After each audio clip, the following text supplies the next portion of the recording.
Yes. ఓహో! అక్క, లోపలికొచ్చే ముందు తలుపు కొట్టాలి కదా.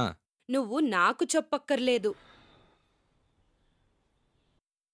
అసలు నీకింత కండలు తిరిగిన శరీరం, మంచి జుట్టు ఉన్నందుకు నువ్వు నాకు థాంక్స్ చెప్పాలి.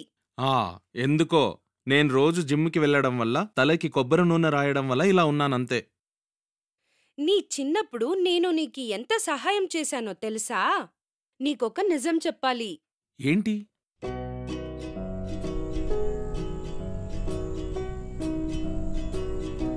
నాకు ఇంకా ఆ రోజు గుర్తుంది.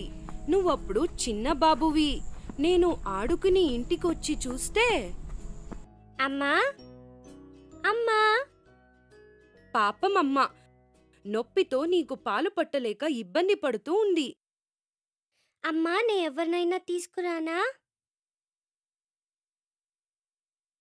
నేను తెలివైన దాని కనుక నాకేం చేయాలో తెలిసింది.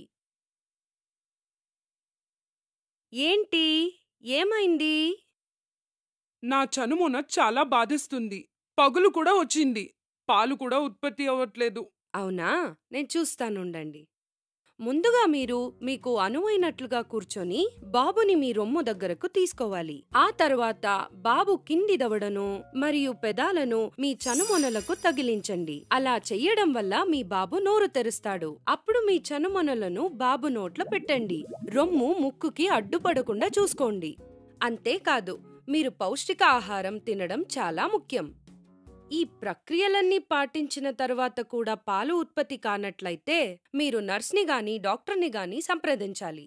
చివరగా పుట్టినప్పటి నుండి 6 నెలలు వచ్చే వరకు శిశువుకి తల్లిపాలు మాత్రమే ఇవ్వాలి. ఇంకేమీ ఇవ్వొద్దు.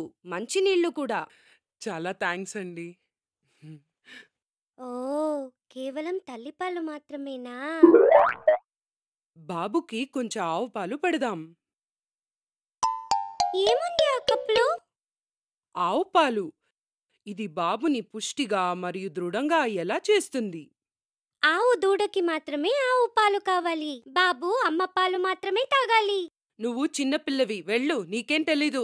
మొదటి 6 నెలలు అమ్మ పాలు మాత్రమే పట్టాలి.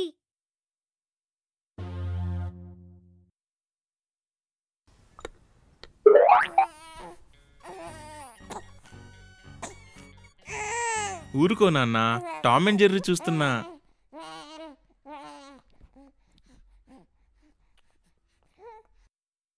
అది బాబుకి పెట్టొద్దు. ఎందుకు? నువ్వింకా చిన్నపిల్లవి, నీకు తెలీదు. బాబుకి మొదటి 6 నెలల వరకు తల్లిపాలు తప్ప వేరేం పెట్టకూడదు. అవును, కాని వాడు ఏడుపు ఆపడు. అయినా సరే, 6 నెలల వరకు కేవలం తల్లిపాలు మాత్రమే పట్టాలి. నిజంగానా? అవును. ఓ నా ముద్దు బంగారం.